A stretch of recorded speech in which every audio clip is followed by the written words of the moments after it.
Hello everyone, welcome back to my channel. My name is Hayley and thank you so much for allowing me to join you on your journey today. So in today's video, I'm going to be discussing the two most memorable paranormal experiences I've had to date. But before we get into it, don't forget to click like and subscribe to join our tribe. I post spiritual content all the time, so click subscribe to join the tribe. And also in the description box below is a link to my Instagram, so go ahead and follow me and check me out there. But without further ado, let's get on to this first story.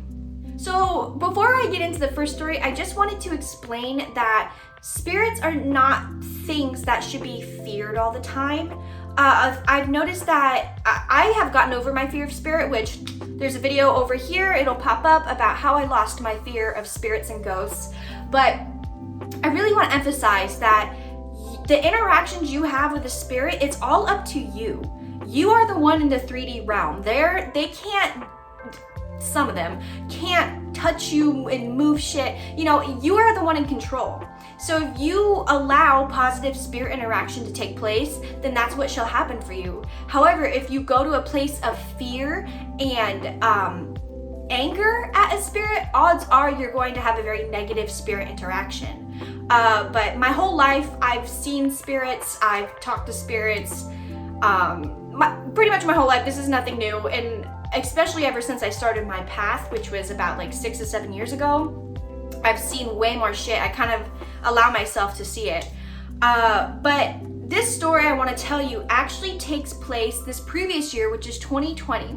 So 2020 was the year of awakening for me. I have always been a spiritual person, but I had my first ever awakening last year during quarantine, which I feel like a lot of people had a spiritual awakening during this past quarantine.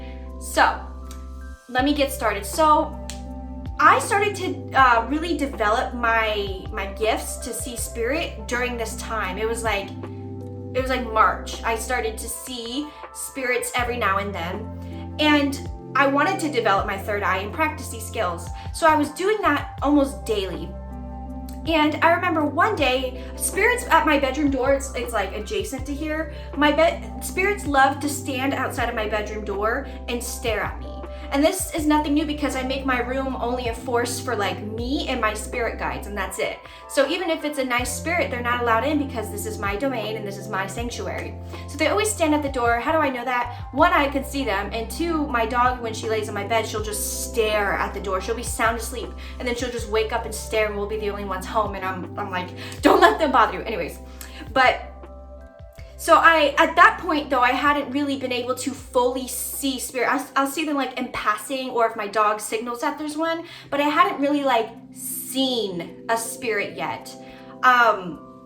So I was practicing my skills, and I knew there was a spirit of some kind in the house. This is nothing new. Ever since I was a kid, I can always remember having spirits just in the house. They like stop by here like a rest stop and then continue their path. I don't know.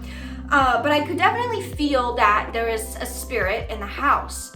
And I felt like it was a little girl. So that immediately caught me off guard, because a lot of the times demonic energy likes to disguise themselves as little children, especially little girls, because that's seen as the ultimate innocence. So I remember I cleansed my house and everything like that. And I remember one day I was sitting on my bed typing something on my laptop, and something told me to just look up at my door frame. And I was really looking because my eyes, they were focusing on something that wasn't there, because my doorway, it's straight down a hallway. So if I'm gonna look at my door, I usually look all the way down the hallway and my eye focuses on what's at the end of the hallway. However, this time it was focused like there was someone standing in front of my door. And as I was looking, I hope this is making sense. As I was looking, I started to see an outline of a person. And it was like from here down, I saw bangs, like pigtail braids, and I just kept staring. And the more I stared at it, the more I started to see this little girl's spirit. And when I was looking at her, she had like bows in her hair at the top and then bows on the bottom. And then her outfit was like this like old school prairie, like think of Little House on the Prairie. It was like one of those dresses she was wearing. And I was like just staring. I was like, oh my God, I'm seeing this. Oh my gosh. And I was excited. I wasn't scared because I had been wanting to see a spirit. And I just thought it was the coolest shit ever. So no one in my family knew that this was going on at all. In fact, I had felt the presence of this girl in the house for a while, but no one's, usually my mom and I will be like, oh yeah, we feel this, we feel that.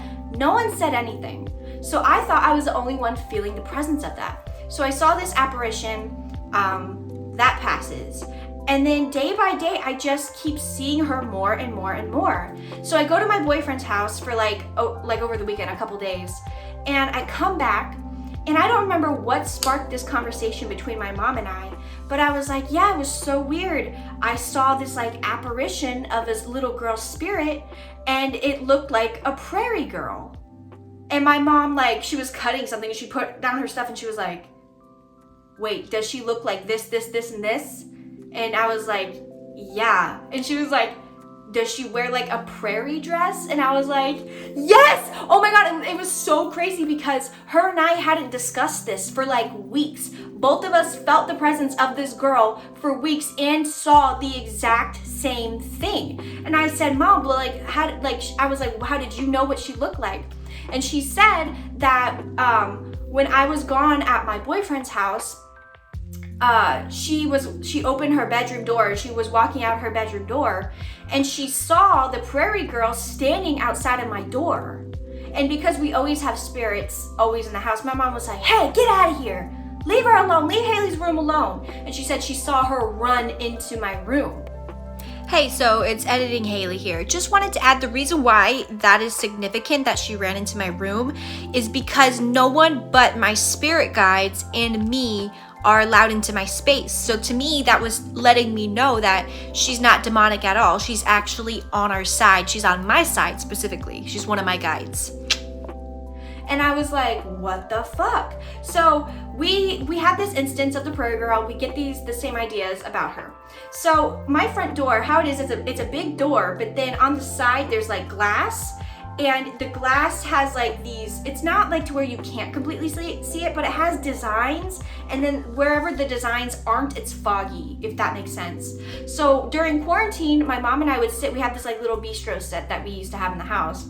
We would sit there and eat, and I would see a little baby, this girl, and I guess I should have given you an age range. She was young. She was like anywhere from like, I'm really bad at guessing kids' ages, 5 to like 7 maybe. It was a small kid hand, and I would see at the height of a little kid a hand go across the glass. I'm gonna try to put in clips of what I'm talking about so you guys can understand maybe. Okay, so here is the window glass. Excuse my nasty ass door. I never realized it looked that bad till on camera. So this is what it looked like, okay? And I'm gonna try to demonstrate here. But it was like this, like, but closer, like this, I'd say. So we would see that, but imagine like a little girl hand. But literally, I would see a hand go like this, and then I'd be like, oh my God, Mom, I just saw a hand. She'd be like, oh my God, no way. And then the next day she would be sitting there, or a couple hours later we would be sitting there, and my mom would be sitting where I was sitting, not purposely, just happened to sit like that. And then she would see a hand. It was like every single day, her and I both would see a hand wave with the prairie girl. It was absolutely insane. Every now and then, I'm pretty sure in the video where I discuss how I lost my fear of spirits, I'm pretty sure she makes her presence known. She pops in every now and then. I definitely think she was there to protect my family during quarantine. So thank you, Miss Prairie Girl. But that is the first story about the most memorable paranormal experiences I've had. Because what makes it so memorable is the fact that I'm sorry if you hear like buzzing. My neighbor has been having their bathroom worked on for like days now, and they still haven't stopped, so I'm just filming anyways. But what makes this story so crazy is that my mom and I saw her both for a long time and just didn't say anything to each other, and we literally were able to match the description of this little girl in the house. But yeah, super fun, super crazy story, and it wasn't any scary experiences. She just really wanted to make herself known to us. So yeah, that's the first story. I thought it was pretty cool to share. All right, so this next story goes back a couple years, maybe anywhere from like 2015 to 2018, I believe. I don't remember the time frame too much. I just remember the story. So this also involves my mom once again. I'll have to have her on the channel one day. My mom is a fucking witchy ass bitch just like me. But she was at the time she was working for one of her boss's wife. She like worked with her company. And my mom was really close with her boss. So long story short, her boss's mother, her husband passed away and she had a bunch of things she didn't need. And one of the things she gave my mom was a king-size bed, king-size comforters, pillows, all matching sets, and these curtains that she made herself. She handmade these curtains. I don't know if she handmade the bedspread, but I know for a fact the grandma, not the boss, the grandma handmade these curtains herself while her husband was alive. And her husband had passed, so that's why she was selling these things. So my mom is like, hell yeah, I've actually been looking for like a matching bedroom set and curtains. I'll take this. So she takes it, and it wasn't out of malicious intent, nothing like that. It was just very casual. So she brought home this stuff, and I, at the time, was staying with my dad. Like we would go over there on weekends and weekdays and stuff. So we went to my dad's house, my sister and I. And my mom and my stepdad, they get all these things, they bring it home, and they buy like a bar to hang the curtains. And there's literally still marks on the wall from them trying to hang the curtains. They would like use like 6 screws at a time to like hold it. These curtains would not stay on the wall at all. They would like, no matter how they installed the bar to hold the curtains would just fall off the wall. So eventually they get them to stay up, but it took so much. The walls looked like shit from where they had to like put so many holes in the wall to try to hang these curtains up. So this is a picture of where they hung the curtains, and you can see by the holes how many times they had to do it. So my sister and I come back from staying at my dad's house over the weekend, and my mom's like, oh, look at this bed set we got, oh my god. And it was really cool. It was actually really nice, and the curtains themselves were very nice. So days keep going by, and my mom keeps complaining about this spirit. Once again, even though it was years ago, it was still very normal for there to be spirit activity in our house. We're just beacons of light, I guess. And my mom kept saying how, because my mom and her husband, they used to fall asleep with like the TV on. So when they would wake up middle of the night, the TV would be on and playing, but it was never anything bad. It was like normal, you fall asleep with the TV, you turn it off. So she said one night, and this was any night that they fell asleep with the TV on, she would wake up and the TV would just be full volume blasting. And this, my sister and I, like at night, we stay in our rooms. Like at night, my family separates, we do our own things, we veg out, blah, blah, blah. So they fell asleep with the TV on, and anytime they did that, they would wake up with the TV blasting full volume. So it got to a point where it happened so much, they just turned the TV off or set the TV on a timer so they wouldn't get woken up with the TV blasting. Okay, whatever. We can explain that as just like technology glitching, even though it happened anytime they slept with the TV on, right? So my mom would also complain about, I don't remember if it was covers being pulled. I think one time that happened with this particular spirit, but she would say how all the time she would wake up and she would see like a kid or some kind of shadow figure running like from side to side on her bed, and that was weird. Another thing is, in my mom's room, she has a balcony, so she can go on the balcony and see things. And the door, you know, there's a door to the balcony. They would come upstairs, the door to the balcony would be wide open, or they would fall asleep and the doors would be locked. We never don't have that door locked. She would fall asleep, wake up in the morning, the door would be like just open enough for you to notice. I for some reason I'm having a memory of like someone touching someone's feet. I don't know. Okay, so I actually got clarification on this. It wasn't that something was touching someone's feet. It was my mom would wake up and see something just standing right by her feet at the foot of the bed, just staring at her. I don't know which one's better. Like, they were just having so many issues. Not to mention, I wasn't super spiritual yet, but I was a witch. So I was feeling that energy anytime I walked in there. And it got to a point where I was like, Mom, you're dealing with the trickster spirit. Like, this spirit is obviously playful. It's not doing anything mean. It's just being playful and a little mischievous. So my mom is like, I don't remember if I volunteered myself or if she asked me, but I basically end up going in there and cleansing the space. And at this point, I had already dealt with spirits on my witchy path before. It's not like I was freshly a witch. I'd been a witch at least like maybe 3 years at that point. So I was an experienced witch with cleansing and spirit activity and cleansing spirit activity, everything like that.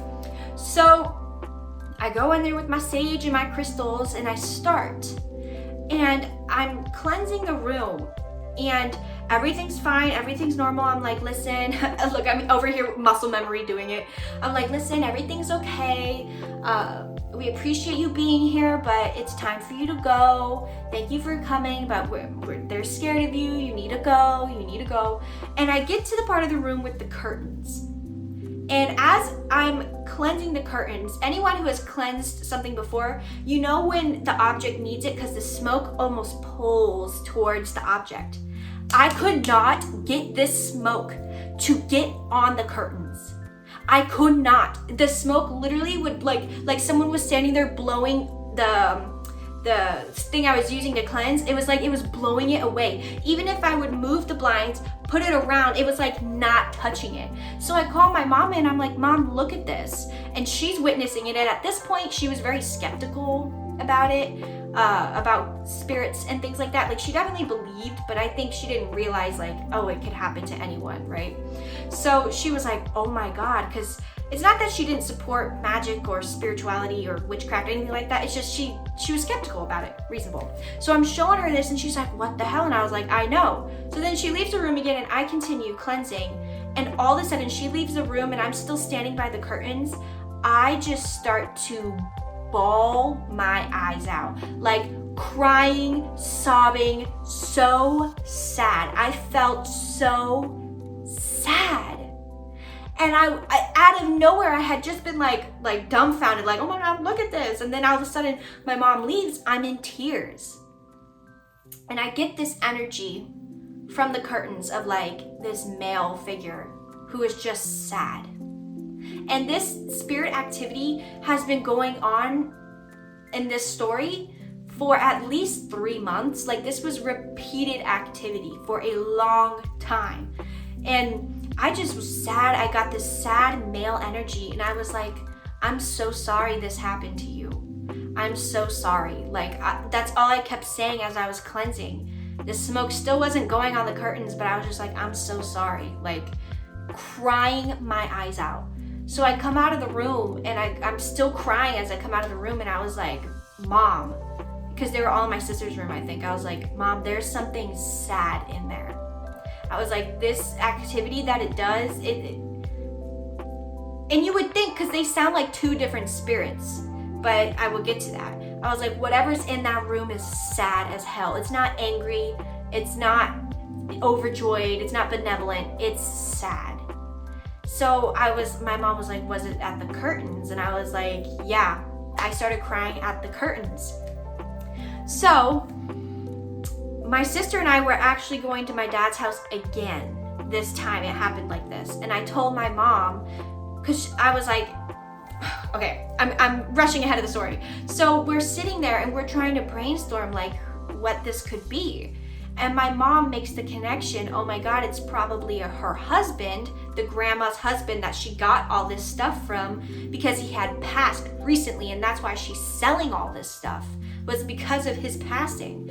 So because his wife made that by hand, it probably had very big sentimental value to his spirit. Her energy was probably just smeared all over those curtains, and then it's taken away from him or his wife, and now in this random ass house. It's a peaceful house, but it's not your house, or it's not your wife, you know? So we made the conclusion that it was her husband who had just passed. And my mom was like, because, you know, it had been months of the spirit activity, my mom was like, listen, do you 100% think it is the curtains? Because we had the bedspread and the bed. My mom was like, I don't want to get rid of the king size bed, you know, I don't blame her. So I was like, no, it's 100% the curtains. And my dad was coming to pick us up, and very soon, once we made that or figured all that out. So I told my mom what she should do is take the curtains down like they originally wanted to be. Remember the beginning of this story, the curtains were just being ripped off the wall with the rod. Excuse me, I'm about to burp. Anyways, so I told her to respectfully take it down, take the curtains down, fold them up, and take them to Goodwill. And some of you are like, why would you take it to Goodwill and not back to the wife? Well, she was already getting rid of them. And I said, don't throw them out, because my mom was like, should we throw them out? I said, no. That is one way to fucking upset a spirit, is to throw away their shit, unless they give you permission. So I said, well, just take it to Goodwill, or you guys fold them up really nice. Say you're sorry that you took the curtains in the first place, because the spirit wasn't angry or mean or wreaked havoc. It was just being mischievous. So I instructed her to do that, and then just take him to Goodwill, and when you drop him off, tell him thank you, and that they will find the home that they should be in. And they did exactly that, and ever since that day, we have not had any issues regarding any of that stuff that one spirit had brought us. So, you know, spirits are definitely not something you should be afraid of. Spirits want to be acknowledged, and I feel like with this one story in particular, he wanted us to acknowledge him in his passing. Maybe his wife, like, out of grief, just was like, get his shit out of my vision, you know, and he didn't have the proper time to heal with her or something. You know, I don't know. All I know is that he used me to understand him, and I'm very happy that, like, in the whole time we were like talking about folding it, putting it away, the energy felt right. It felt like that's what he wanted, so that's what we did. But yeah, that's the second story, y'all. Anyways, I hope you enjoyed today's video. Don't forget to click like and subscribe to join our tribe. I post fun stuff all the time, so join the tribe, and I will catch you in the next one. Take care.